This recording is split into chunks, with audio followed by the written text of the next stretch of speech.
നമുക്ക് ദൈവസന്നിധിയോട് അടുത്ത് കടന്നു വരുവാൻ ദൈവം സഹായിച്ചു. അനുഗ്രഹിക്കപ്പെട്ടതായ ശുശ്രൂഷകൾ അനുഭവിപ്പാൻ തക്കവണ്ണം ദൈവം നമുക്ക് നൽകി തന്ന നല്ല അവസരത്തെ ഓർത്ത് ഞാൻ ദൈവത്തിന് മഹത്വം കരയറ്റുകയാവുന്നു. കർത്താവിൻ്റെ സ്നേഹം അത് കർത്താവ് ക്രിസ്തുയേശുവിൽ കൂടി അതിൻ്റെ ആഴം, അതിൻ്റെ മൂല്യത എത്ര വലുതാകുന്നു എന്ന് ക്രിസ്തുയേശുവിൽ കൂടി പ്രദർശിപ്പിച്ചു. നമ്മൾ ഓരോരുത്തരും അനുഭവിക്കുന്നുണ്ട്.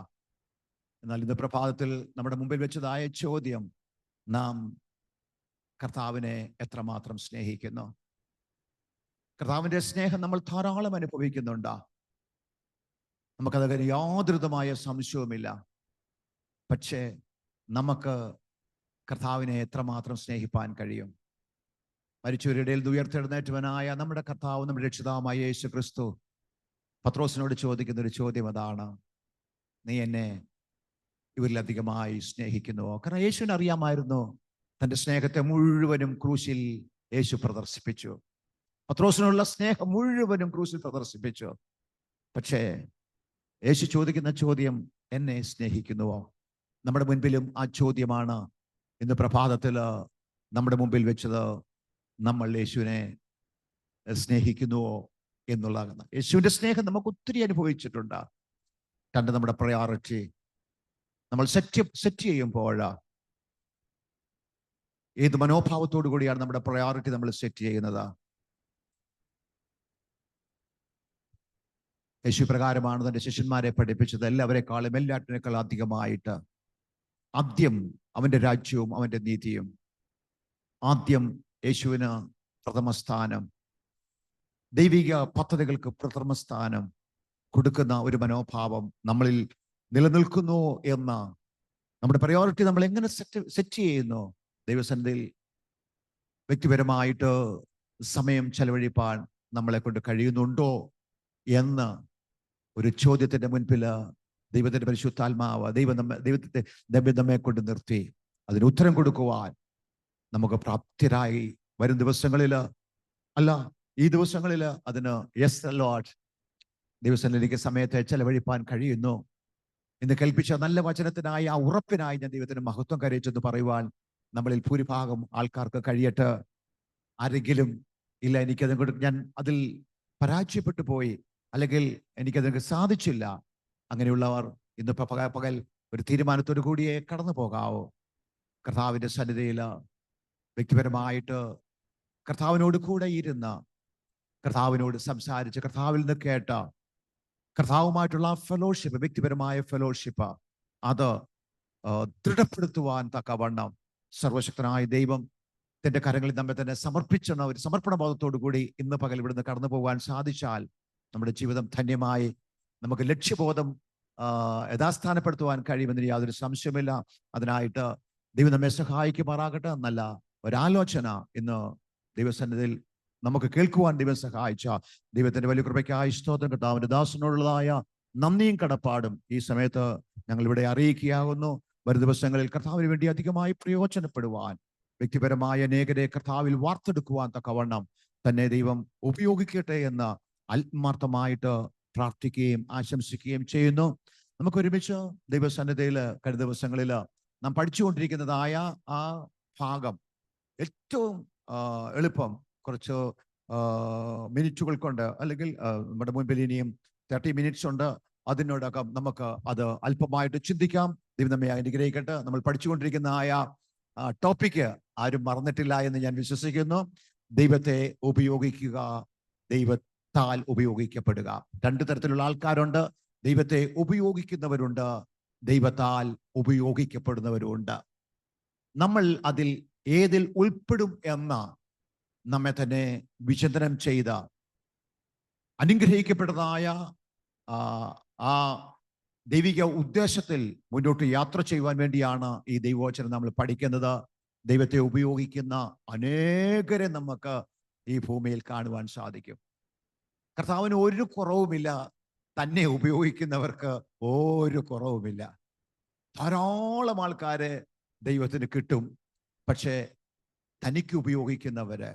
തനിക്ക് ഉപയോഗിക്കാൻ പറ്റിയവരെ വളരെ റെയറാണ് ദൈവത്താൽ ഉപയോഗിക്കപ്പെടുക എന്ന് പറയുന്നത്. അത് അങ്ങനെ ഉപയോഗിക്കപ്പെടുന്നത് ജീവിതത്തിൽ ഒരു ഭാഗ്യാവസ്ഥയാണ്, അനുഗ്രഹിക്കേണ്ട അവസ്ഥയാണ്. അങ്ങനെ ഉപയോഗിക്കപ്പെട്ടവരെയാണ് ഉപയോഗിക്കപ്പെട്ട വ്യക്തികളെക്കുറിച്ചും ദൈവത്തെ ഉപയോഗിച്ച വ്യക്തികളെക്കുറിച്ചുമാണ് നാം പഠിച്ചുകൊണ്ടിരിക്കുന്നത്. ന്യായപ്രമാണത്തിന് മുൻപുള്ള കാലഘട്ടത്തിൽ ദൈവത്തെ ഉപയോഗിക്കുന്നവരുണ്ടായിരുന്നു, ദൈവത്താൽ ഉപയോഗിക്കപ്പെട്ടവരുണ്ടായിരുന്നു. അതിൻ്റെ എക്സാമ്പിളായിട്ട് നമ്മൾ എടുത്തത് ദൈവത്തെ ഉപയോഗിച്ചതാണ് ലോത്ത്, ദൈവത്താൽ ഉപയോഗിക്കപ്പെട്ട മനുഷ്യനാണ് അബ്രഹാം. അത് അവർ രണ്ടും തമ്മിലുള്ളതായ വ്യത്യാസം, അവരുടെ അന്ത്യം, ഇതൊക്കെയും നമ്മൾക്ക് ചിന്തിപ്പാനായിട്ട് കഴിഞ്ഞു. മോശയുടെ ന്യായപ്രമാണ കാലഘട്ടത്തിൽ ദൈവത്തെ ഉപയോഗിച്ച ഒരു മനുഷ്യനാണ് അഹ്റോൻ, ദൈവത്താൽ ഉപയോഗിക്കപ്പെട്ട മനുഷ്യനാണ് മോശ. അവർ തമ്മിലുള്ളതായ വ്യത്യാസം, അവരുടെ കാഴ്ചപ്പാടുകൾക്കുള്ള വ്യത്യാസം, മോശ ദൈവത്താൽ ഉപയോഗിക്കപ്പെടുവാൻ തക്കവണ്ണം തൻ്റെ ജീവിതത്തെ ദൈവം രൂപപ്പെടുത്തിയത്, തൻ്റെ മനോഭാവം, താൻ ദൈവത്തിൽ എടുക്കുന്ന തീരുമാനങ്ങൾ, ഇതൊക്കെയും കഴിഞ്ഞ ദിവസങ്ങളിൽ നമ്മൾ പഠിക്കുവാൻ നമുക്ക് സാധിച്ചു. അടുത്തത് നമ്മൾ പഠിച്ചത് എന്താണ്? യേശുവിൻ്റെ ശുശ്രൂഷ വേളയിൽ ദൈവത്തെ ഉപയോഗിച്ചവരുമുണ്ട്, ദൈവത്താൽ ഉപയോഗിക്കപ്പെട്ടവരുമുണ്ട്. ദൈവത്തെ ഉപയോഗിച്ചവരാണ് കോരസിന്, ബത്സയിദ, ഖബർദഹോം എന്ന പട്ടണ നിവാസികൾ. യേശുവിനെ മാക്സിമം ഉപയോഗിച്ചു. യേശു പറയുന്നത്, നിങ്ങളിൽ നടന്ന പ്രവൃത്തികൾ സോറിലും സീതോയിലും നടന്നിരുന്നുവെങ്കിൽ. യേശുവിനെ മാക്സിമം അവർ ഉപയോഗിച്ചു. എന്തിനു വേണ്ടി എന്നറിയാമോ? അത്ഭുത രോഗസൗഖ്യത്തിന് വേണ്ടി യേശുവിനെ മാക്സിമം ഉപയോഗിച്ചു. യേശു തന്നെ പറയുന്നത്, നിങ്ങളിൽ നടന്ന അത്ഭുത പ്രവൃത്തികൾ,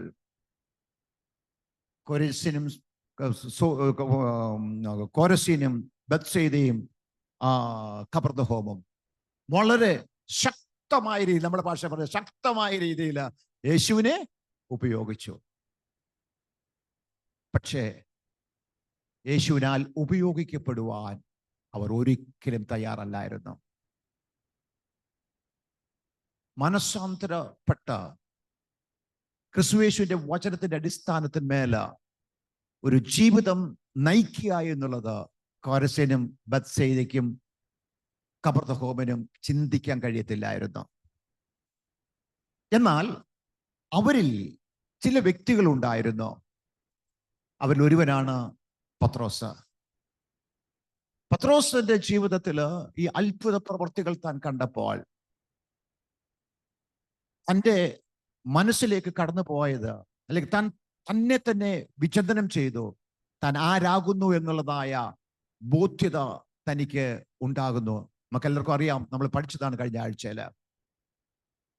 പെരുത്ത മീൻകൂട്ടം കിട്ടിയപ്പോൾ കോരസിനും ബത്സയിദയും ഖബർദഹോമും ഒക്കെ അത്ഭുത പ്രവർത്തികൾ കാണുമ്പോൾ വീണ്ടും യേശുവിനെ എങ്ങനെ ഉപയോഗിക്കാമെന്ന് ഇങ്ങനെ അവരങ്ങ് അടുത്ത ഊരുകളിൽ നിന്നും അടുത്ത സ്ഥലങ്ങളിൽ നിന്നും ഒക്കെ ഒത്തിരി പേരെ കൊണ്ടുവരും, എങ്ങനെ യേശുവിനെ ഉപയോഗിക്കണം.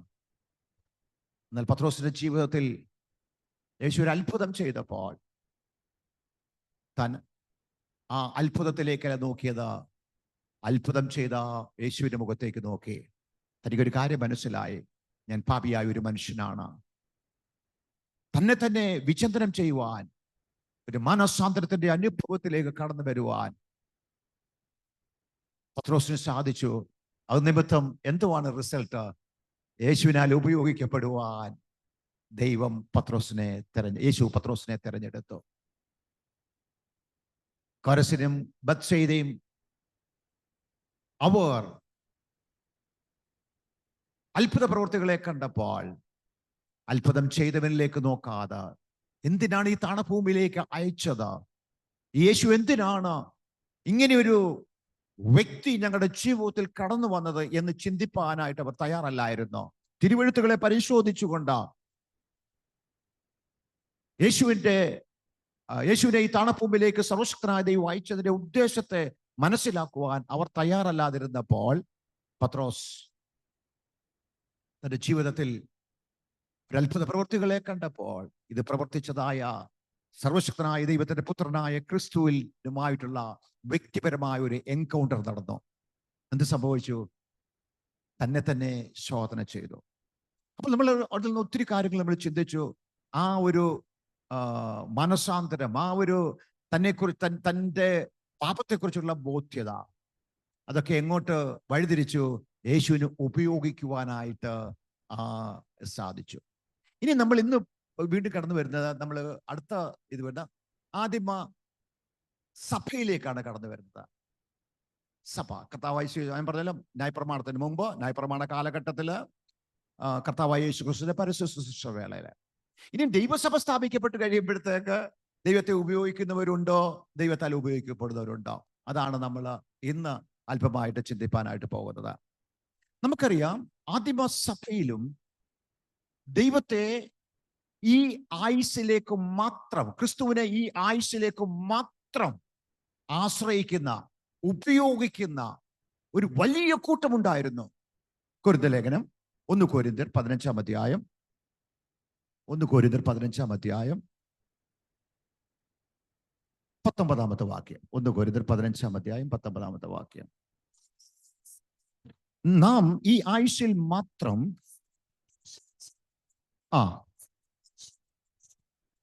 അപ്പം നാം ഈ ആയുസ്സിൽ മാത്രം ക്രിസ്തുവിൽ പ്രത്യാശ വെച്ചിരിക്കുന്നുവെങ്കിൽ സകല മനുഷ്യരിലും അരിശന്മാത്ര, അതായത് ശോചനീയരാണ്, അല്ലെങ്കിൽ ശോചനീയമായ അവസ്ഥയിലാണ്.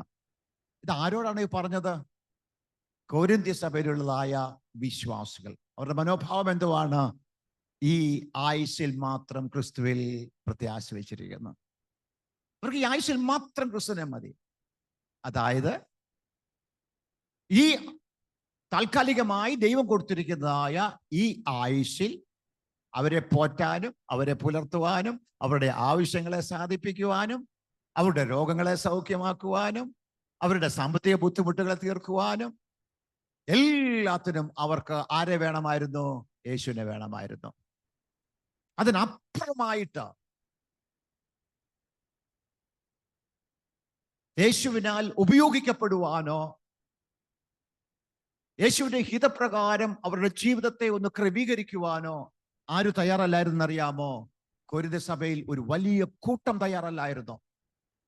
അപ്പോസ്തലനായ പൗലോസ് ശുശ്രൂഷിക്കുന്നതായ, അല്ലെങ്കിൽ അന്നത്തെ അപ്പോസ്തലന്മാർ, നമ്മളിപ്പോൾ അപ്പോസ്തലിക ഉപദേശത്താൽ നമ്മൾ മുന്നോട്ട് പോകുന്നു പറയുമ്പോൾ, യഥാർത്ഥമായി അപ്പോസ്തലന്മാർ ദൈവസഭയെ ഭരിച്ചുകൊണ്ടിരുന്ന കാലഘട്ടത്തിൽ, അല്ലെങ്കിൽ ശുശ്രൂഷിച്ചുകൊണ്ടിരുന്ന കാലഘട്ടത്തിൽ അവരുടെ മനോഭാവം നമുക്കറിയാം. അവർക്ക് ക്രിസ്തുവിനെ ഈ ആയുസ്സിൽ മാത്രമാണ്, ആയുസ്സിന് വേണ്ടി മാത്രമാണ് ആശ്രയിക്കുന്നത്. ഞാനൊരു കാര്യം നിങ്ങളോട് പറയാം. ഇവിടെ എങ്ങനെല്ലാം ദൈവവചനം വിഭജിക്കപ്പെട്ടാലും, എത്ര ശക്തമായ രീതിയിൽ വ്യക്തതയോടെ ദൈവവചനം പങ്കുവച്ചാലും, ഞാനും നിങ്ങളും മാറാൻ തയ്യാറല്ല എങ്കിൽ ഒരിക്കലും നമുക്കൊരു മാറ്റം സംഭവിക്കത്തില്ല. നമ്മുടെ പാസ്റ്റർക്കോ, സഭയ്ക്കോ, ശുശ്രൂഷകന്മാർക്കോ ഒരു വ്യക്തിയുടെ കാഴ്ചപ്പാടിനെ മാറ്റുവാൻ കഴിയത്തില്ല. അതിന്റെ ഉത്തമ ഉദാഹരണമാണ് കൊരിന്ത്യ സഭയിൽ അപ്പോസ്തലനായ പൗലോസ് ശുശ്രൂഷ സഭയില് വിശ്വാസികളുടെ കാഴ്ചപ്പാടിന് മാറ്റം വന്നില്ല. അതുകൊണ്ടാണ് താൻ ലേഖനം എഴുതുന്നത്. ഈ ആയുസ്സിൽ മാത്രം ക്രിസ്തുവിനെ കർത്താവിനാൽ ഉപയോഗിക്കപ്പെടുവാൻ അവർക്ക് കഴിയാതെ പോകുന്നു. അപ്പൊ നാം ഓരോരുത്തരും നമ്മുടെ മുൻപിൽ വെല്ലുവിളി സഭയുടെ മേലിടരുത്, ശുശ്രൂഷകന്മാരിടരുത്. ശുശ്രൂഷകന്മാരും സഭയും ദൈവവചനത്തെ യഥാർത്ഥമായി വിഭജിക്കുക എന്നുള്ളത് അവരുടെ കർത്തവ്യമാണെങ്കിൽ തന്നെയും നമ്മളുടെ കയ്യിലാണ് ഇതിന്റെ ചുക്കാനിരിക്കുന്നത്. എത്ര നല്ലവണ്ണം ദൈവവചനം ശുശ്രൂഷിച്ചാലും, അല്ലെങ്കിൽ വചനം വിഭജിച്ചു തന്നാലും, മാറ്റമുണ്ടാകണമെങ്കിൽ നാം ഓരോരുത്തരും മനസ്സ് പുതുക്കി രൂപാന്തരപ്പെടണം. അങ്ങനെയാണ് നമ്മുടെ ജീവിതത്തിൽ സംഭവിച്ചല്ലേ? നമ്മൾ ഓരോരുത്തരും മാറിയത് എങ്ങനെയാണ്, അല്ലെങ്കിൽ മാറിക്കൊണ്ടിരിക്കുന്നത് എങ്ങനെയാണ്? നമുക്ക് ബോധ്യം വന്നല്ലേ? ബോധ്യത വന്നതിനനുസരിച്ച് നമ്മുടെ ജീവിതത്തെ ദൈവഹിത പ്രകാരം വിധേയപ്പെടുത്തി കൊടുത്തത് കൊണ്ടാണ് നമുക്ക് മാറ്റം സംഭവിച്ചത്. ഇത് തന്നെയാണ് ആദിമസഭയിലും സംഭവിച്ചത്. അതുകൊണ്ട് അപ്പോസ്തലനായ പൗലോസ് ഒരിക്കൽ എഫെസോസ് സഭയിൽ തന്റെ ഫെയർവെൽ മെസ്സേജ് കൊടുത്തപ്പോൾ സധൈര്യം പറഞ്ഞൊരു കാര്യമുണ്ട്: നിങ്ങളിൽ ആരെങ്കിലും നശിച്ചു പോയാൽ ഞാൻ ഉത്തരവാദിയല്ല. പക്ഷേ എന്തൊരു പ്രിവിലേജ് ആണ്. നിങ്ങൾ ആരെങ്കിലും നശിച്ചു പോയാൽ അതിന്റെ റെസ്പോൺസിബിലിറ്റി ഞാൻ ഏറ്റെടുക്കത്തില്ല. കാരണം ദൈവ രാജ്യത്തിന്റെ സുവിശേഷം വീട് തോറും സഭയിലും ഞാൻ കണ്ണുനീരോട് താഴ്മയോട് നിങ്ങൾക്ക് ഓരോരുത്തർക്കും ഉപദേശിച്ചു തന്നു. മാറ്റം വരേണ്ടത് നിങ്ങളുടെ ഇടയിലായിരുന്നു. മനസ്സ് പുതുക്കി രൂപാന്തരപ്പെടുന്നത് നിങ്ങളായിരുന്നു. അതാണ് അപ്പോസ്തലനായ പൗലോസിന്റെ പ്രാഗൽഭ്യം.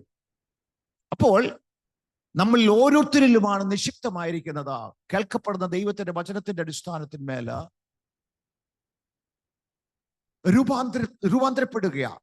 അപ്പൊ ആദിമസഭയിൽ എന്ത് ചെയ്യുന്നു? ഈ ആയുസിൽ മാത്രം പ്രത്യാശ വെച്ചിരിക്കുന്നത്. അപ്പൊ യേശുവിനെ അവർക്ക് ഇഷ്ടമാണ്, ഭയങ്കര ഇഷ്ടമാണ്. പക്ഷെ എന്തിനു വേണ്ടി എന്നറിയാമോ? ഈ ആയുസിലേക്ക് വേണ്ടി മാത്രമാണ്. 15-ാം അധ്യായം 32-ാമത്തെ വാക്യത്തിൽ അവരുടെ മനോഭാവം എഴുതിയിട്ടുണ്ട്. 15-32 ആ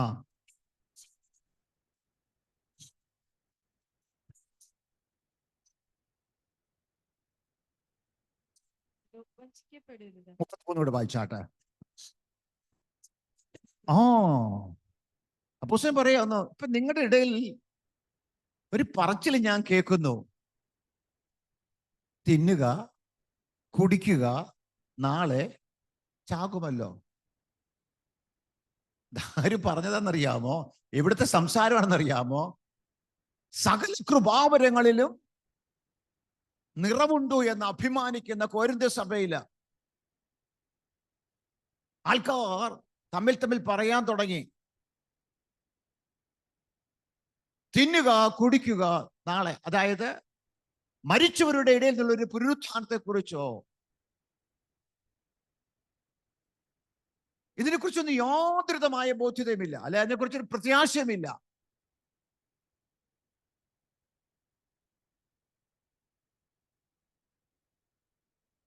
തിന്നുക, കുടിക്കുക, നാളെ ചാകും. അതിന് പറയുന്നത് വഞ്ചിക്കപ്പെടരുത്. ആരോടാ പറഞ്ഞത്? ദൈവസഭയോട്. വഞ്ചിക്കപ്പെടരുത്. ദുർഭാഷണത്താൽ സദാചാരം കെട്ടുപോകുന്നു. ഇവിടെ വളരെ അപ്പോസ്തലൻ പൗലോസ് പറയാവുന്ന ഒരു നല്ലൊരു ദൂത് കൊടുക്കുകയെന്ന്: bad company corrupts good morals. ഇങ്ങനെ ഇപ്പൊ നമ്മളൊരു 10 പേരുണ്ട്, ഒരാൾ പറയാണ് ഇതെന്താ, തിന്നുക, വല്ലതും കഴിക്കുക, നാളെയൊക്കെ ചത്തുപോകും. അപ്പോസ്തലൻ പറയുന്നു, ആ വ്യക്തിയുമായിട്ടുള്ള ബന്ധം നിങ്ങൾക്ക് പാടില്ല. അങ്ങനൊരു സംഭാഷണം നിങ്ങളുടെ ഇടയിൽ ഉണ്ടാകാൻ പാടില്ല. അത് നിങ്ങളുടെ നല്ല ക്യാരക്ടറിനെ അത് ബാധിക്കും. അപ്പൊ ആദിമസഭയ്ക്കകത്ത് അപ്പോഴും അവർക്ക് യേശുവിനെ ഇഷ്ടമാണ് കേട്ടോ, യേശുവിനെ ഇഷ്ടമാണ്. എന്തിനു വേണ്ടി അറിയാമോ? അവരുടേതായ ഈ ഭൂമിയിലുള്ള ജീവിതത്തെ ഏറ്റവും നല്ല രീതിയിൽ കൊണ്ടുപോകുവാൻ വേണ്ടി ക്രിസ്തുയേശുവിൽ അവർ ആശ്രയിക്കുമായിരുന്നു. എന്നാൽ യേശു ഒരു കാര്യം തന്റെ ശിഷ്യന്മാരെ പഠിപ്പിച്ചത് നമ്മൾ പഠിച്ചതാണ്. ലൂക്കോസ് എഴുതിയ സുവിശേഷം 12-ാം അധ്യായം 21-ാമത്തെ വാക്യം: ദൈവ വിഷയമായി സമ്പന്നനാകാതെ തനിക്ക് തന്നെ നിക്ഷേപിക്കുന്നവന്റെ കാര്യം ഇങ്ങനെയാകുന്നു. അത് നമ്മൾ പഠിച്ചതാ. മൂഢനാണ് ദൈവവിഷയമായി സമ്പന്നത അനുഭവിക്കാതെ ഈ ഭൂമിയിലെ കാര്യങ്ങൾക്ക് വേണ്ടി മാത്രം ചിന്തിക്കുന്ന വ്യക്തി മൂഢനാണ് എന്ന് യേശു തന്റെ ഉപമയിൽ കൂടി പഠിപ്പിച്ചത് നമ്മൾ പഠിച്ചതാണ്. അപ്പൊ ദൈവവിഷയമായി സമ്പന്നത അനുഭവിക്കണം. ദൈവത്താൽ ഉപയോഗിക്കപ്പെടുന്നവർക്ക് മാത്രമേ ആ ഒരു അനുഭവത്തിലേക്ക് കടന്നു വരുവാൻ സാധിക്കത്തുള്ളൂ. ഈ നമ്മള് ദൈവത്താൽ ഉപയോഗിക്കപ്പെടുമ്പോൾ നമ്മളിൽ വരുന്ന മാറ്റങ്ങളാണ്.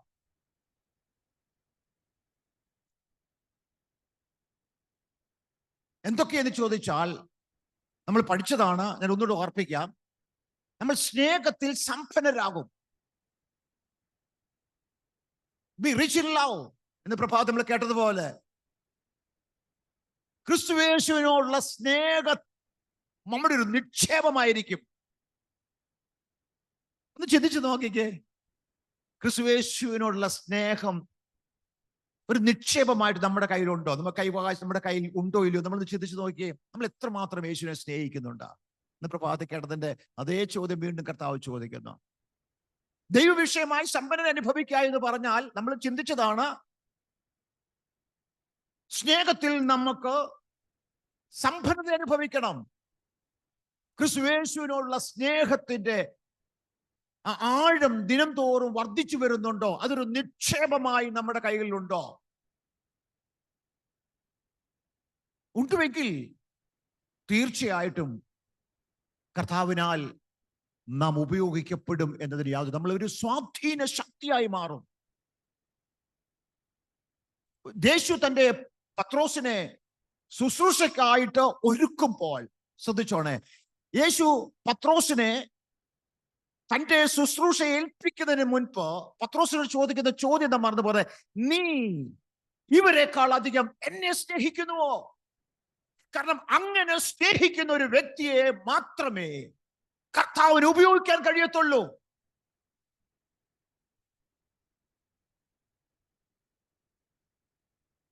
ചോദിക്കുന്ന ചോദ്യമാണ്.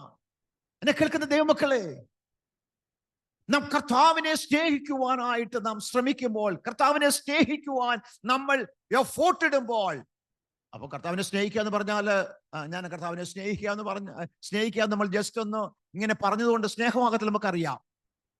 പലതും നമ്മൾ എന്ത് ചെയ്യണമെന്ന് അറിയാമോ? സെക്കൻഡറി ആയിട്ട് മാറ്റണം. അവിടെയാണ് വിഷയം വരുന്നത്. പലതിനെ രണ്ടാമതാക്കി മാറ്റുക എന്ന് പറയുന്നതാണ് നമ്മുടെ മുമ്പിലുള്ള വെല്ലുവിളി.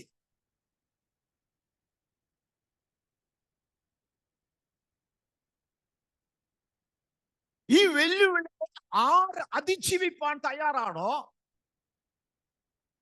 അവിടെ ആയിരിക്കും ദൈവവിഷയമായി സമ്പന്നത അനുഭവിക്കുന്നത്. അവരാണ് ദൈവത്താൽ ഉപയോഗിക്കപ്പെടാൻ പോകുന്നത്. പ്രഭാതത്തിൽ കേട്ടതുപോലെ തന്നെ നമുക്കൊരു സെക്കൻഡറി ആയിട്ട് നമ്മുടെ വിഷയത്തെ മാറ്റിവെക്കുവാൻ നമ്മളെ കൊണ്ട് കഴിയുന്നില്ല. നമ്മളെ കൊണ്ടെന്ന് പറയുമ്പോൾ സാധാരണ ആൾക്കാരെ കൊണ്ട് കഴിയുന്നില്ല. നിങ്ങൾക്കൊക്കെ അതിന് കൃപയുണ്ടെന്ന് ഞാൻ വിശ്വസിക്കുന്നു. അതിനായി ഞാൻ ദൈവത്തിന് മഹത്വം കരയേറ്റുന്നു. പ്രയോറിറ്റി കർത്താവിനെ സ്നേഹിക്കുവാൻ നമ്മൾ എഫോർട്ട് ഇട്ടാൽ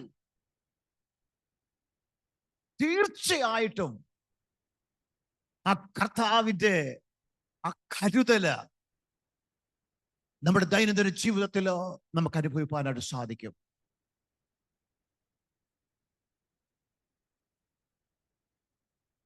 വിശ്വാസത്തിൽ നാം സമ്പന്നരാകണം. നമ്മൾ പഠിച്ചതാണ് be rich in faith. ഇതൊക്കെ എങ്ങനെയാണ് സംഭവിക്കുന്നത്? ക്രിസ്തുയേശുവിനെ കുറിച്ചുള്ള പരിജ്ഞാനത്താൽ. ഈ ക്രിസ്തുയേശുവിനെ കുറിച്ചുള്ള പരിജ്ഞാനത്താൽ മാത്രമേ ഈ പരിജ്ഞാനം ഉണ്ടാകണമെങ്കിൽ പ്രഭാതത്തിൽ കേട്ടതുപോലെ ആ വ്യക്തിപരമായ ബന്ധം ഉണ്ടായിരിക്കണം. ഒരു വ്യക്തിയെ കുറിച്ച് അറിയണമെങ്കിൽ ആ വ്യക്തിയെ വ്യക്തിപരമായിട്ട് മനസ്സിലാക്കണം. വ്യക്തിപരമായിട്ട് ആ വ്യക്തിയെ മനസ്സിലാക്കാത്തിടത്തോളം കാലം നമുക്ക് അദ്ദേഹത്തെ ഒരിക്കലും അടുത്തറിയാൻ സാധിക്കത്തില്ല. സോ എങ്ങനെയാണ് ഈ പരിജ്ഞാനത്തിൽ സമ്പന്നത അനുഭവിക്കേണ്ടത്? നമ്മളിത് പഠിച്ചതാണ്. ദൈവത്തെ കുറിച്ചുള്ള അല്ലെങ്കിൽ ക്രിസ്തുയേശുവിനെ കുറിച്ചുള്ള പരിജ്ഞാനത്തിൽ വളരണം. knowing Christ. എനിക്ക് യേശുവിനെ അറിയണം. നമുക്കൊരു വാക്യം വായിക്കാം. പത്രോസ് എന്നോട് ചോദിച്ചുള്ള ഇവരിലധികമായി എന്നെ സ്നേഹിക്കുന്നുള്ള ആ പത്രോസ് എഴുതിയ ലേഖനത്തിലേക്ക് നമുക്കൊന്നു പോകാം. രണ്ട് പത്രോസ് 1-ാം അധ്യായം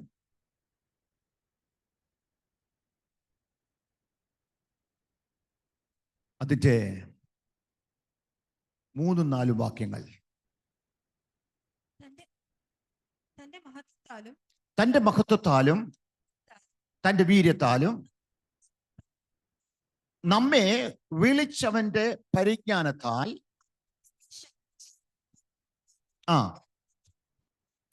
നോക്ക്, നമ്മുടെ ജീവനും ഭക്തിക്കും ആവശ്യമായത്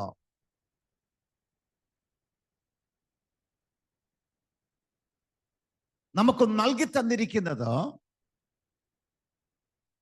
ഏതിന്റെ അടിസ്ഥാനത്തിൽ എന്നറിയാമോ? ക്രിസ്തു യേശുവിനെ കുറിച്ചുള്ള പരിജ്ഞാനത്താല, അല്ലെങ്കിൽ ദൈവത്തിനെ കുറിച്ചുള്ള പരിജ്ഞാനത്താല. തന്റെ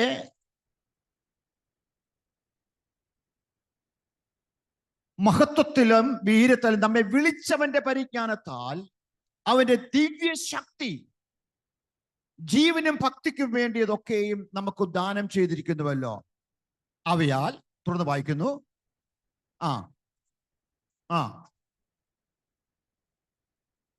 മഹത്തായ വാഗ്ദത്തങ്ങൾ നൽകിയിരിക്കുന്നു. കേട്ടോണേ, ഇവിടെ ഒരു വലിയ അപകടത്തിൽ നിന്ന് എന്നെയും നിങ്ങളെയും ദൈവം വിടുവിക്കും. എന്നറിയാമോ? ഈ ലോകത്തിന്റെ മോഹത്താലുള്ള നാശം വിട്ടകന്ന് ഈ ക്രിസ്തുവേശുവിനെ അറിഞ്ഞാൽ, ക്രിസ്തുവേശുവിനെ കുറിച്ചുള്ള പരിജ്ഞാനം നമ്മുടെ ജീവിതത്തിൽ വർദ്ധിച്ചാൽ വരുന്ന മാറ്റം എവിടെയെന്നറിയാമോ? നമ്മൾ വിചാരിക്കും ഇത് കേട്ടായിരുന്നെങ്കിൽ എല്ലാവരും കൂടെ കൈയടിക്കാൻ. എന്തെന്നറിയാമോ? സാമ്പത്തികമായ നിങ്ങളുടെ അവസ്ഥയ്ക്ക് മാറ്റം വരും. ക്രിസ്തുയേശുവിനെ കുറിച്ചുള്ള പരിജ്ഞാനത്താൽ നിങ്ങളുടെ രോഗത്തിന് സൗഖ്യം വരും. നമ്മുടെ ഈ ഹെവൻലി ഫീസിലൊക്കെ പറയുന്നത് അങ്ങോട്ട് ഇട്ടുകൊടുത്താൽ ഉടനെ ചാടിപ്പിടിക്കും ആൾക്കാര്. അങ്ങോട്ട് ഇട്ടുകൊടുത്താൽ മതി. ക്രിസ്തുയേശുവിനെ കുറിച്ചുള്ള പരിജ്ഞാനത്താൽ നിങ്ങളുടെ രോഗങ്ങളൊക്കെ സൗഖ്യമാകും. പിടിച്ചു എന്ന് പറഞ്ഞാല് എല്ലാവരും കൂടെ കൈ നീട്ടി കയറി പിടിക്കും. പക്ഷേ പത്രോസ് അതല്ല പഠിപ്പിക്കുന്നത്. പത്രോസ് പറഞ്ഞ ക്രിസ്തുയേശുവിനെ കുറിച്ചുള്ള പരിജ്ഞാനത്താൽ നിങ്ങളുടെ സ്വഭാവത്തിന് മാറ്റം വരും. ഒറ്റൊരെണ്ണം കയറി പിടിക്കത്തില്ല. നിങ്ങൾ ദിവ്യ സ്വഭാവത്തിന് പങ്കാളികളായി തീരും.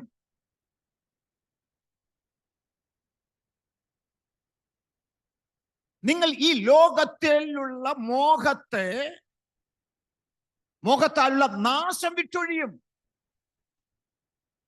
ഞാനിങ്ങനെ എഴുതി വെച്ചു, വിളിച്ചവനെ കുറിച്ചുള്ള പരിജ്ഞാനം ഇല്ല എങ്കിൽ ജീവന് പകരം നാശമായിരിക്കും. ഭക്തിക്ക് പകരം എന്തുകൊണ്ടാണെന്ന് അറിയാമോ? കപടഭക്തി ഉണ്ടാവും. ക്രിസ്തുയേശുവിനെ കുറിച്ചുള്ള പരിജ്ഞാനത്താൽ നമുക്ക് ലഭിക്കുന്നത് അറിയാമോ? ജീവൻ. 2, ദൈവഭക്തി. ഈ പരിജ്ഞാനം ഇല്ല എങ്കിൽ എന്ത് സംഭവിക്കുന്ന അറിയാമോ? ജീവന് പകരം എന്തുവാണെന്നറിയാമോ? നാശം. 2, ദൈവഭക്തിക്ക് പകരമായിട്ട് കപടഭക്തി. അതാണ് യേശുവിന്റെ കാലഘട്ടത്തിലും ഇസ്രായേൽ മക്കൾക്ക് സംഭവിച്ചതായ വലിയ പേര്. അവർ ദൈവത്തെ ദൈവമെന്ന് ഓർത്ത് മഹത്വീകരിക്കുവാനോ, ഞങ്ങളെ നടത്തിയത് ദൈവമാണ്, ഞങ്ങളുടെ മധ്യത്തിൽ ദൈവം വസിക്കുന്നു, ദൈവത്താലാണ് ഞങ്ങൾ വിളിച്ചു വേർതിരിക്കപ്പെട്ടത്, ദൈവത്തെ അക്നോളജ് ചെയ്യുവാൻ, ദൈവവുമായിട്ടൊരു ഫെലോഷിപ്പിൽ മുന്നോട്ട് പോകുവാൻ ഇസ്രായേൽ മക്കൾക്ക് കഴിയാതെ പോയി. പ്രവാചകന്മാരുടെ കാലഘട്ടത്തിൽ ഇസ്രായേൽ മക്കൾക്ക്, ഇസ്രായേൽ ജനതയ്ക്ക് കഴിയാതെ പോയി. അതുകൊണ്ട് എന്ത് സംഭവിച്ചു? അവരെ കുറിച്ച് പറയുന്നു, ഇതൊരു ദുഷ്ടഹൃദയമുള്ള മനുഷ്യർ, ജനം, ഇവർ അനുസരണക്കേടിന്റെ മക്കൾ, ഞാൻ അവരെ മരുഭൂമിയിൽ തള്ളിയിടും.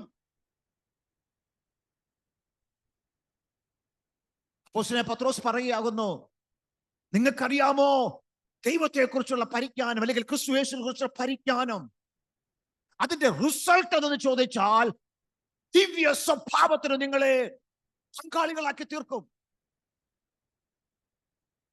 ഈ ദിവ്യ സ്വഭാവത്തിന് പങ്കാളിയായി തീർന്നാൽ എന്തുവാണെന്നറിയാമോ? നമ്മുടെ ജീവിതത്തിൽ വരുന്നതായ മാറ്റങ്ങളാ.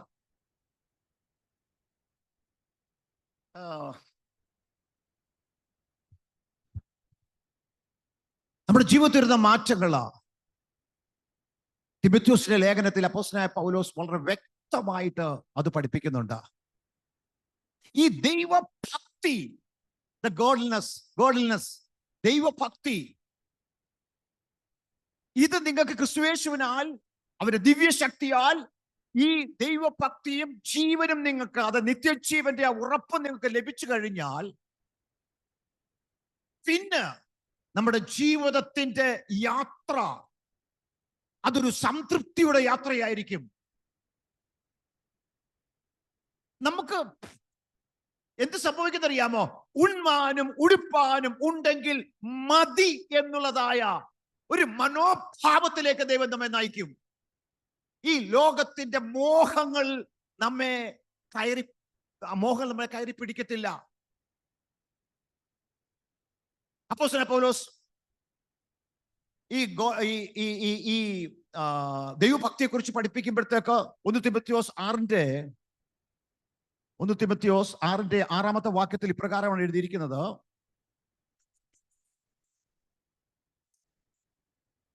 അതെ, 1 തിമോഥെയോസ് 6:6. അവർ ദൈവഭക്തിയെ കുറിച്ച് എങ്ങനെ അറിയാമോ? അവർ ദൈവഭക്തി ആദായ സൂത്രം എന്ന് വിചാരിക്കുന്നു. എന്നിട്ട് പറയാവുന്നു, ദൈവശക്തി അതല്ല, ആദായം ഉണ്ടാക്കാൻ വേണ്ടിയുള്ളതല്ല.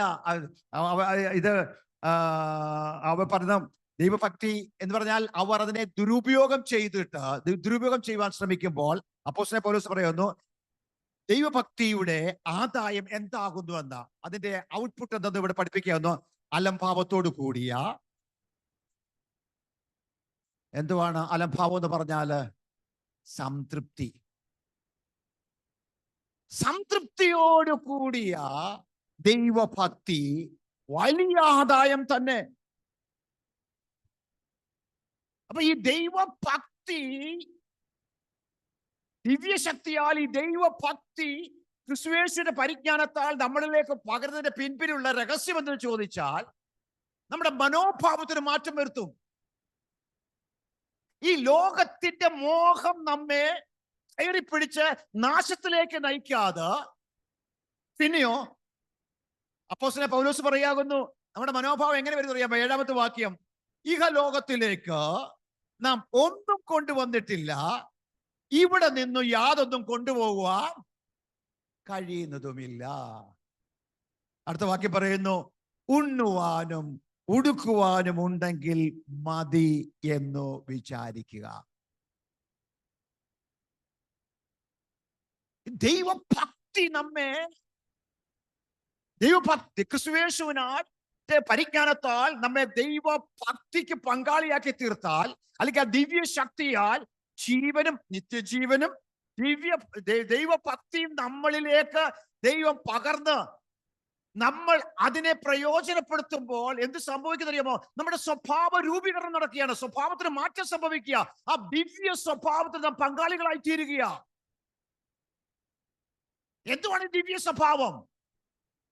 ക്രിസ്തുയേശുവിന്റെ ഭാവം, യേശുവിന്റെ സ്വഭാവം നമ്മളിൽ നിഴലിടുകയാണ്. പിന്നെ ഈ മോഹത്തിന് പിന്നെ യാതൊരു പ്രാധാന്യവുമില്ല. പിന്നെ എന്തോ നമ്മെ ഭരിക്കുന്നറിയാമോ? സംതൃപ്തി ഭരിക്കും.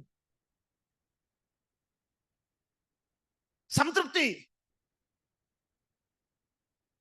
ഇന്ന് മനുഷ്യനില്ലാത്തത് ഏറ്റവും വലുതറിയാമോ? സംതൃപ്തിയില്ല. ഇന്ന് പകൽ കേട്ടുകൊള്ളണം, സംതൃപ്തിയുള്ള ഒരു ജീവിതം നയിപ്പാൻ ഞാനും നിങ്ങളും ആഗ്രഹിക്കുന്നുവെങ്കിൽ, എന്നെ കേൾക്കുന്ന ദൈവമക്കളെ, ക്രിസ്തുവിനെ കുറിച്ചുള്ള പരിജ്ഞാനത്തിൽ ഞാനും നിങ്ങളും വർദ്ധിച്ചു വരണം.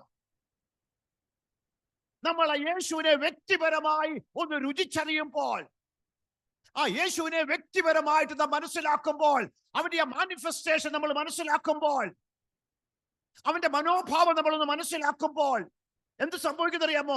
പിന്നെ എന്റെ യേശുവിന് ഇങ്ങനെ ഈ സമൂഹത്തിന്റെ മധ്യത്തിൽ തല ഉയർത്തി നടക്കാമെങ്കിൽ പിന്നെ എന്തുകൊണ്ട് എന്റെ താഴ്ചയില്, എന്റെ ജീവിതത്തിന്റെ ഈ സാഹചര്യങ്ങളില് എന്തുകൊണ്ട് എനിക്ക് നടന്നുകൂടാ? അവൻ ദൈവമായിരിക്കെ ദൈവത്തോടുള്ള സമത്വം മുറുകെ പിടിക്കാതെ ദാസരൂപമെടുത്ത് ദൈവത്തിന്റെ ഹിതത്തിന് തന്നെത്താൻ ഏൽപ്പിച്ചു കൊടുത്ത് ഈ ഭൂമിയിൽ ജയാളിയായി ജീവിച്ചുവെങ്കിൽ എന്തുകൊണ്ട് എനിക്ക് എന്നെ കൊണ്ട് കഴിഞ്ഞുകൂടാ? അതിനെന്ത് വേണം? ക്രിസ്തുവിന്റെ കുറിച്ചുള്ള പരിജ്ഞാനം ആവശ്യമാ. അല്ലേ, ആ പരിജ്ഞാനമില്ലെങ്കിൽ പിന്നെ എന്തോ അറിയാമോ? അയ്യോ, ഈ അവസ്ഥയിൽ കൂടി ഞാൻ യാത്ര ചെയ്ത ആൾക്കാരൊക്കെ എന്ത് വിചാരിക്കും? എന്നാൽ യേശുവിനെ നാം വ്യക്തിപരമായിട്ട് മനസ്സിലാക്കുമ്പോൾ നമുക്ക് മനസ്സിലാകും യേശുവിന്റെ ജയകരമായ ജീവിതത്തിന്റെ പിൻപിലൊരു രഹസ്യം. അവൻ അപമാനത്തെ അലക്ഷ്യമാക്കി. ഞാൻ ഇങ്ങനെ പറയട്ടെ, യേശുവിനെ തോൽപ്പിക്കാൻ കഴിയാത്തതിന്റെ കാരണം എന്തറിയാമോ? അവൻ ഒരു വിഷയത്തെയും തന്റെ അഭിമാനമായിട്ട് ഏറ്റെടുത്തില്ല. ആൾക്കാർ അവനെതിരെ എഴുന്നേൽക്കുമ്പോൾ, ആൾക്കാർ അവനെ കുറ്റം പറയുമ്പോൾ, ആൾക്കാർ അവന്റെ ദൈവത്വത്തെ ചോദ്യം ചെയ്യുമ്പോൾ ഒന്നും അവന്റെ അഭിമാനം ഇടിഞ്ഞു പോകുന്നു എന്നുള്ള ചിന്ത അവനെ ഭരിച്ചില്ല. ഏതൊരു അപമാനത്തെയും യേശു എന്തിനറിയാമോ? അലക്ഷ്യമാക്കി മാറ്റി. യേശു എന്തിനറിയുമോ? ക്രൂശിനെ സഹിച്ചു. അതായത് ദൈവഹിതത്തിന് തന്നെ തന്നെ സമർപ്പിച്ചു കൊടുത്തു. യേശു പറയുന്ന ഒരു കാര്യമുണ്ട്: എന്റെ പിതാവിനെ കുറിച്ചും പിതാവിന്റെ ഹിതത്തെ കുറിച്ചും പിതാവിന്റെ പ്രവൃത്തിയെ കുറിച്ചും എനിക്ക് വ്യക്തമായ ബോധ്യതയുള്ളത് കൊണ്ട് എനിക്ക് മനുഷ്യരുടെ സാക്ഷ്യം ആവശ്യമില്ല. പിന്നെയോ സാക്ഷ്യമുള്ളൊരു ജീവിതം ഞാൻ ഇതാ എന്റെ ജീവിതത്തിന്റെ കാലയളവില് ഞാൻ മറ്റുള്ള മുമ്പിൽ കാഴ്ചവെക്കുകയാണ്. എന്നെ കേൾക്കുന്ന ദൈവമക്കളെ, ക്രിസ്തുയേശുവിന്റെ പരിജ്ഞാനത്താൽ നമുക്ക് ലഭിക്കുന്ന ദൈവഭക്തി, അത് നമ്മുടെ ജീവിതത്തിന്റെ മനോഭാവത്തെ തന്നെ മാറ്റിമറിക്കും. യേശുവിനെ നമ്മൾ അർത്ഥടിയുമ്പോൾ നമ്മുടെ മനോഭാവത്തിന് മാറ്റം സംഭവിക്കും. എന്നാൽ യേശുവിനെ മാറ്റി നിർത്തിയിട്ടൊന്നും ജീവിതം നടന്നു നോക്കിക്കേ. ഓരോ അവസ്ഥയിലും നാം തലകുടിക്കും. ആൾക്കാരുടെ ചോദ്യങ്ങളുടെ മുൻപിൽ ഞാനും നിങ്ങളും പകച്ചു പോകും.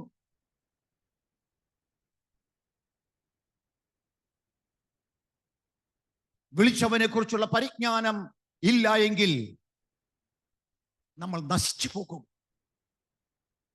നിത്യനാശത്തിലേക്ക് നമ്മെ അത് വഴി നടത്തും. എന്നാൽ ക്രിസ്തുയേശുവിനെ കുറിച്ചുള്ള പരിജ്ഞാനം, അപ്പോസ്തലനായ പൗലോസ് പറയുന്നൊരു കാര്യമുണ്ട്: ക്രിസ്തുയേശുവിനെ കുറിച്ചുള്ള പരിജ്ഞാനത്തിന്റെ ശ്രേഷ്ഠത നിമിത്തം ഞാൻ പലതിനെയും ഛേദമെണ്ണി. ഇന്ന് അനേകര് ക്രിസ്തുവിനെ അറിഞ്ഞ് പലതും നേടുവാൻ ശ്രമിക്കുമ്പോൾ അപ്പോസ്തലനായ പൗലോസ് പറയുന്നു: ക്രിസ്തുയേശുവിനെ കുറിച്ചുള്ള പരിജ്ഞാനത്തിന്റെ ശ്രേഷ്ഠത നിമിത്തം ഞാൻ പലതും വേണ്ടാന്ന് വെച്ചു. ഒരു തലമുറയാണ് എഴുന്നേൽക്കേണ്ടതാ. യേശുവിനെ അറിഞ്ഞുകൊണ്ട് നിനക്ക് എന്ത് ലഭിച്ചെന്ന് പറയുമ്പോൾ, എന്ത് ലഭിച്ചെന്ന് ആൾക്കാർ ചോദിക്കുമ്പോൾ പറയണം: ലഭിച്ച കഥ അവിടെ നിൽക്കട്ടെ, പിന്നെയോ ഞാൻ മാറ്റിവെച്ചതിനെ പറയാ. പണ്ട് ഞാൻ ദുരഭിമാനിയായിരുന്നു, എന്നാൽ ഇന്ന് അപമാനത്തെ അലക്ഷ്യമാക്കുവാൻ എന്റെ ദൈവം പഠിപ്പിച്ചു. പലരുടെ ചോദ്യത്തിന്റെ മുൻപിൽ ഞാൻ ചൂളിപ്പോയിരുന്നു, എന്നാൽ ഇന്ന് ഏതു ചോദ്യത്തിന്റെ നടുവില് നിലനിൽക്കുവാനുള്ള ദൈവകൃപ ദൈവം എന്റെ മേൽ പകർന്നിട്ടുണ്ട്. ക്രിസ്തുയേശുവിനെ കുറിച്ചുള്ള പരിജ്ഞാനത്തിന്റെ ശ്രേഷ്ഠത നിമിത്തം അപ്പോസ്തലനായ പൗലോസ് പറയുന്നു: ഞാൻ ഇപ്പോഴും ഛേദമെന്നെണ്ണുന്നു. എട്ടാം നാളിൽ പരിച്ഛേദന ഏറ്റവൻ, ഗമാലിയേലിന്റെ പാദപീഠത്തിൽ നിന്ന് പഠിച്ചവൻ, നയപ്രമാണ പ്രകാരം അനന്യനായവൻ, ബ്ലെയിംലെസ് ആയവൻ പറയാകുന്നു: ഇതൊന്നും ഇപ്പോൾ അഭിമാനമായിട്ട് ഞാൻ എടുക്കത്തില്ല. മനുഷ്യർ എന്തിനെ അഭിമാനമായി കാണുന്നുവോ അതല്ല എന്റെ അഭിമാനത്തിന്റെ അടിസ്ഥാനം. പിന്നെയോ ഇന്ന് മനുഷ്യർ ക്രിസ്തു യേശുവിനെ അപമാനമായി കാണുമ്പോൾ ഞാൻ ആ യേശുവിനെ ഉയർത്തുവാൻ ഇന്ന് പകൽ ഞാൻ ആഗ്രഹിക്കുന്നു. ഇന്ന് മനുഷ്യന്റെ അപമാനത്തെ എനിക്ക് അഭിമാനമാക്കി മാറ്റുവാൻ കഴിഞ്ഞത് ക്രിസ്തു യേശുവിനെ കുറിച്ചുള്ള പരിജ്ഞാനമാണ്. ഞാൻ ഒരു കാര്യം ദൈവങ്ങളോട് പറയാം: 10 ചോദ്യങ്ങൾ മുമ്പിൽ ഞാൻ നിങ്ങളും പതറിപ്പോകും യേശുവിനെ കുറിച്ചുള്ള പരിജ്ഞാനം നമുക്കില്ലെങ്കിൽ. ന്യായമായ 2 ചോദ്യങ്ങളുടെ മുമ്പിൽ നാം ചൂളിപ്പോകും. എന്നാൽ യേശുവിനെ കുറിച്ചുള്ള ആ വ്യക്തമായ അറിവ് എന്നെയും നിങ്ങളെയും അതേ നാശത്തിലേക്കല്ല നയിക്കുന്നത്, പിന്നെയോ അത് നിത്യ ജീവനിലേക്ക്, അതേ അടിസ്ഥാനമുള്ള ഒരു ക്രിസ്ത്യ ജീവിതത്തിലേക്ക് എന്നെ നിങ്ങളെ നയിക്കുമെന്നുള്ള കാര്യം ഇന്ന് പകൽ മറന്നു പോകരുത്. അപ്പോസ്തലനായ പൗലോസ് പറയുന്നു, പത്രോസ് പഠിപ്പിക്കുകയാണ്: ആ ദിവ്യ ശക്തി നമ്മുടെ ജീവനും ദൈവഭക്തിക്കുമായതൊക്കെയും ദാനമായി തന്നിരിക്കുന്നു. ഇന്ന് പഠിച്ച നമ്മള് ആ ദാനം എന്തുവാണ്? ആ ജീവൻ, നിത്യജീവൻ ലഭിച്ച് നമ്മളെ ആര് തോപ്പിക്കാന്? ദൈവമക്കൾ എന്നുള്ള പദവി ലഭിച്ച നമ്മെ അതിനേക്കാൾ വലിയൊരു പദവി എന്തോ നമുക്ക് വേണ്ടത്? ഈ ഭൂമിയിൽ സർവശക്തനായ ദൈവത്തിന്റെ പൈതൽ എന്നുള്ളതായ ആ പദവിയേക്കാൾ വലിയ പദവി ആർക്ക് തരുവാൻ കഴിയും? അപ്പോസ്തലനായ പൗലോസ് പറയുന്നു, ആ ദിവ്യ ശക്തിയാൽ, ദൈവത്തെ കുറിച്ചുള്ള പരിജ്ഞാനം, ക്രിസ്തുയേശുവിന്റെ പരിജ്ഞാനത്താൽ, ദിവ്യ ശക്തിയാൽ നിങ്ങളുടെ ജീവനും ഭക്തിക്കും ആവശ്യമായത് എല്ലാം നൽകിയിരിക്കുക. പ്രഭാതത്തിൽ അതുകൊണ്ട് എത്തിക്കേണ്ടത് എവിടെ ചോദിച്ചാൽ സ്വഭാവ രൂപീകരണം. ആ ദിവ്യ സ്വഭാവത്തിന് നമ്മെ പങ്കാളികളാക്കി തീർക്കാം. ഞാനൊരു കാര്യം പറയാം, ടെൻഷൻ ജീവിതത്തിൽ നിന്നും മാറണോ? യേശുവിനെ അറിയുക. യേശുവിനെ അറിഞ്ഞാൽ ഫ്രീ ആണ്, ടെൻഷൻ ഫ്രീ ആയുള്ള ജീവിതമാ. കാരണം അത് സംതൃപ്തി തരുന്നൊരു ജീവിതമാ. യേശുവിനെ അറിയുക എന്ന് പറഞ്ഞാൽ, യേശുവിനെ ഉള്ള പരിജ്ഞാനം അത് സംതൃപ്തി തരും. അതാണ് ആദായം. അപ്പോസ്തലൻ പൗലോസ് പഠിക്കുന്ന ദൈവഭക്തിയുടെ ആദായം. നമ്മളൊരു തെങ്ങ് വെച്ചിട്ട് അതിന്റെ ആദായം തേങ്ങയായി പോലെ ദൈവഭക്തിയുടെ ആദായം എന്ന് ചോദിച്ചാൽ അത് സംതൃപ്തിയായിരിക്കും. ഇന്ന് പകൽ ക്രിസ്തുയേശുവിനെ കുറിച്ചുള്ളതായ പരിജ്ഞാനം നമുക്ക് അധികമായി വർദ്ധിപ്പിക്കുവാൻ നമ്മെ തന്നെ ദൈവകരങ്ങളിൽ നമുക്ക് സമർപ്പിച്ച് പ്രാർത്ഥിക്കാം. ദൈവത്തിൽ എല്ലാവർക്കും എഴുന്നേറ്റ് നിൽക്കാം. ഒരു നിമിഷം നമ്മെ തന്നെ ദൈവകരങ്ങളിൽ സമർപ്പിച്ച് നമുക്ക് പ്രാർത്ഥിക്കാം.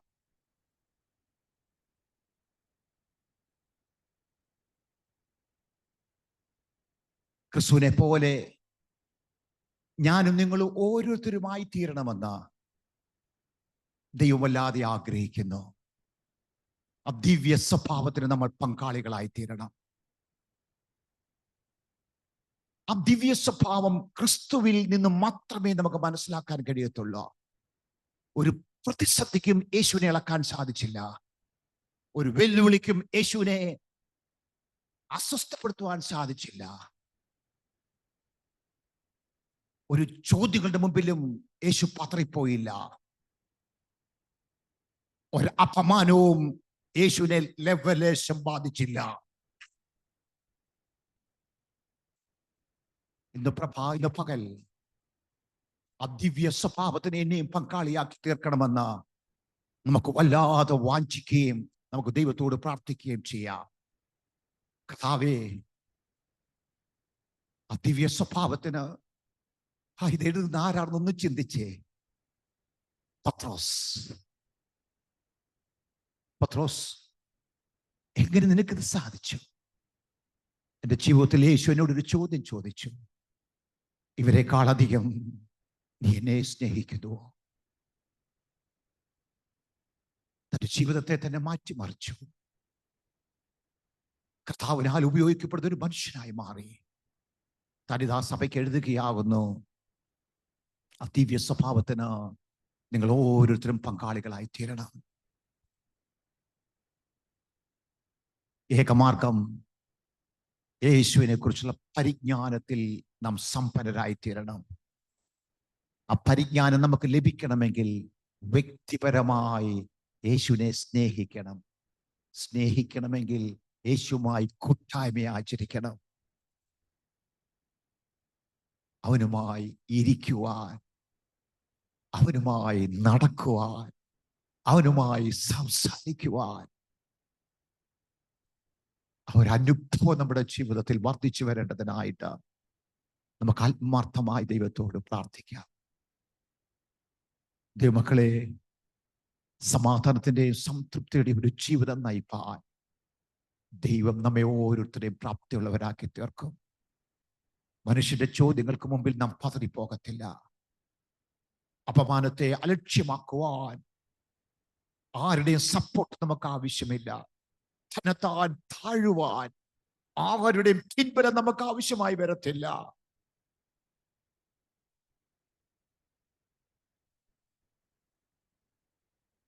യേശുവിൻ്റെ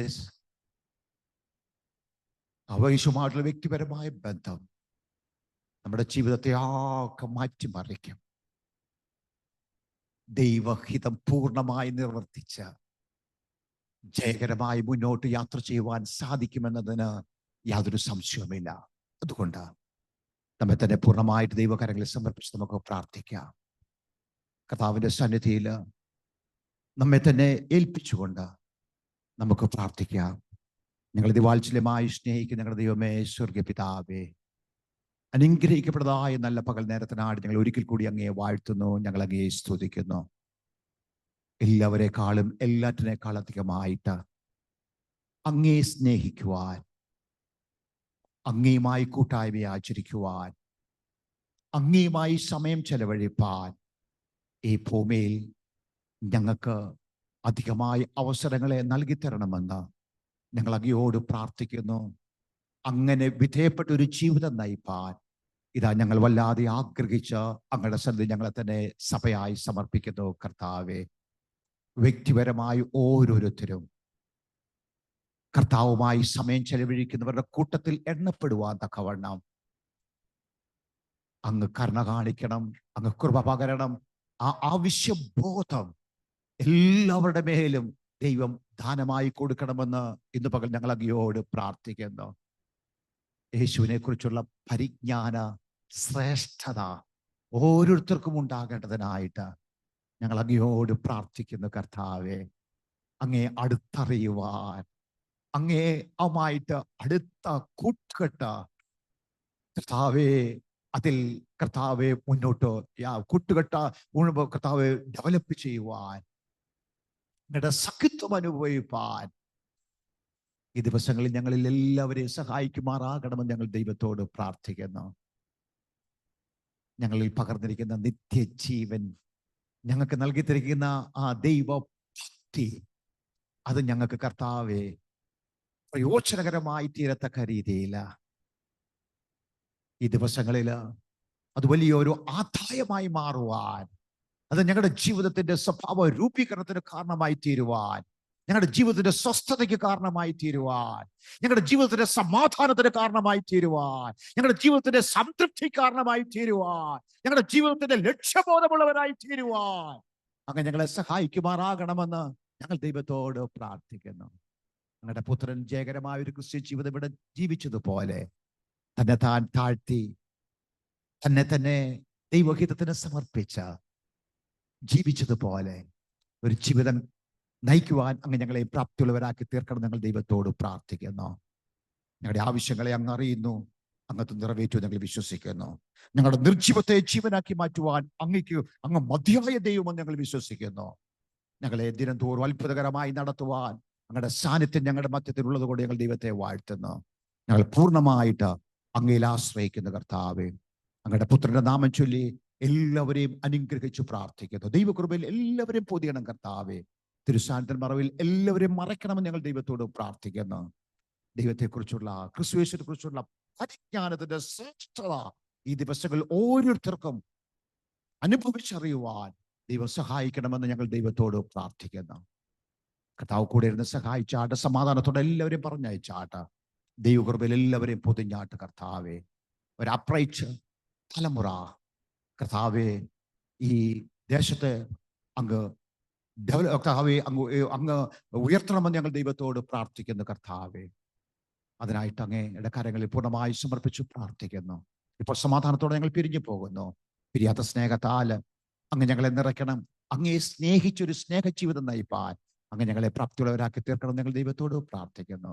പ്രാർത്ഥന യാചനകർത്തനായി സ്തോത്രം മഹത്വം മുഴുവനും അങ്ങയിക്കുക യേശുവിന്റെ നാമത്തിൽ തന്നെ.